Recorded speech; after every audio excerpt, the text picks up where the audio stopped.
మంత్రి బండి సంజయ్ కుమారుడు సాయి భగీరథ్ పై నమోదైన పోక్సో కేసు అత్యంత వేగంగా విచారణ సాగుతున్నట్లుగా సామాన్య జనానికి కలరింగ్ ఇచ్చే పరిస్థితి కనిపిస్తోంది. వాస్తవానికి సిట్లు, పోలీసులు ఏ పని చేయటం లేదని వరుస పరిణామాలు చెప్పకనే చెబుతున్నాయి. కరీంనగర్ నగల దుకాణంలో దోపిడీకి సంబంధించి పోలీసులు చూపిన చొరవ, నిందితులను పట్టుకునేందుకు వెళ్లిన వేగం భగీరథ్ కేసులో కనిపించడం లేదని ప్రత్యేకంగా చెప్పాల్సిన పని లేదు. నిందితుణ్ణి వదిలే ప్రసక్తే లేదని, 2 రోజుల టైం అడిగినా అతని అభ్యర్థనను తోసిపుచ్చామని డీసీపీ రితిరాజ్ ప్రకటించినప్పటికీ పోలీసుల ప్రకటనలో మాత్రం డొల్లతనం భారీగా కనిపిస్తోంది. సాయి భగీరథ్ తప్పించుకు తిరుగుతూ ఉంటే మొత్తం ఇంటెలిజెన్స్ వ్యవస్థ మొద్దు నిద్ర నటిస్తోందన్న అనుమానాలు సైతం కలుగుతున్నాయి. భగీరథ్ ను చట్టం ముందు నిలబెట్టే అంశంలో రేవంత్ రెడ్డి ప్రభుత్వానికి బాధ్యత లేదా అన్న ప్రశ్న కూడా తలెత్తుతున్నాయి. అంతర్లీనంగా ఏదో జరుగుతోందన్న ఫీలింగ్ సగటు తెలంగాణ పౌరుడిలో కలుగుతోంది. బండి సాయి భగీరథ్ అజ్ఞాతంలో ఉన్నారు. ఇది మనకు తెలిసిన అంశం. కాకపోతే అది నిజం కాదు, పూర్తిగా అసత్యం. సంజయ్ ఎంత కేంద్ర మంత్రి అయినా ఆయన కుమారుణ్ణి పట్టుకోవటం కష్టమేమీ కాదు.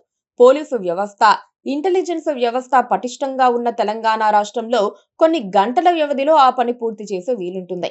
Sai Bhagirath phone switch off చేసి ఇతర ఫోన్లతో చాటింగ్ చేస్తున్నాడని ఒక సమాచారం వదిలి పోలీసులు చేతులు దులుపుకున్నారని అనిపిస్తోంది.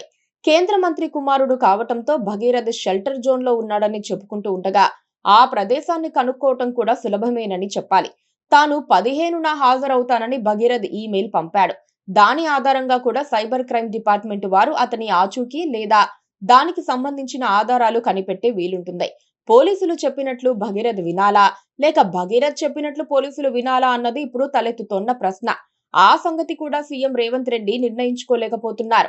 డీజీపీపై సీఎం సీరియస్ అయ్యారని, భగీరథ్ సంగతేంటో తేల్చాలని ఆదేశించారని ఒక వార్తను ప్రచారం చేసి కాంగ్రెస్ వాళ్ళు చేతులు దులుపుకున్నారు. సీఎం రేవంత్ రెడ్డి సీరియస్ అయినా కాకిలు స్పందించడం లేదంటే పోలీసు వ్యవస్థలో లోపాలున్నాయా అని ప్రశ్నించుకోవాలి.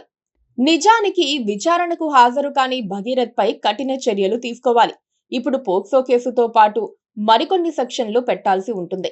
పోలీసులు అతన్ని అదుపులోకి తీసుకున్నా, అతనే వచ్చి సరెండర్ అయినా తర్వాత ఎటువంటి మినహాయింపులు ఇవ్వకూడదు. మరి పోలీసులు ఆ రూల్స్ ను పాటిస్తారా, లేక భగీరథ్ పట్ల మెతక వైఖరి వహిస్తారా అన్నది ఇప్పుడు అందరినీ వేధిస్తోన్న ప్రశ్న. మీడియాలో వచ్చిన పబ్లిసిటీ కారణంగా బండి ఫ్యామిలీ డ్రామా ఇప్పుడు కేంద్ర ప్రభుత్వం దృష్టికి కూడా చేరిందని అంటున్నారు. ఆ విషయాన్ని కాసేపు పక్కన పెడితే రాష్ట్ర ప్రభుత్వం ఏం చేస్తుందనేదే ఇప్పుడు $1 మిలియన్ ప్రశ్న. పోక్సో కేసుల్లో ఒక్కొక్కరికి ఒక న్యాయం పాటిస్తున్నారని BRS working president KTR Telangana ప్రభుత్వంపై ఆరోపణలు సంధించిన వేళ సర్కారు వారి నుంచి సరైన సమాధానం రావటం లేదు. ఈ ద్వంద్వ ప్రమాణాలు ఇంకా ఎన్నాళ్ళు అని జనం కూడా ప్రశ్నిస్తున్నారు. ఈ టైంలోనే మంత్రి పొన్నం ప్రభాకర్ చేస్తున్న ప్రతిపాదన కూడా హాస్యాస్పదమవుతోంది. నిందితుడు, బాధితురాలు రాజీ చేసుకోవాలని పొన్నం చెబుతున్నారట. అది ఎంతవరకు న్యాయమంటారు?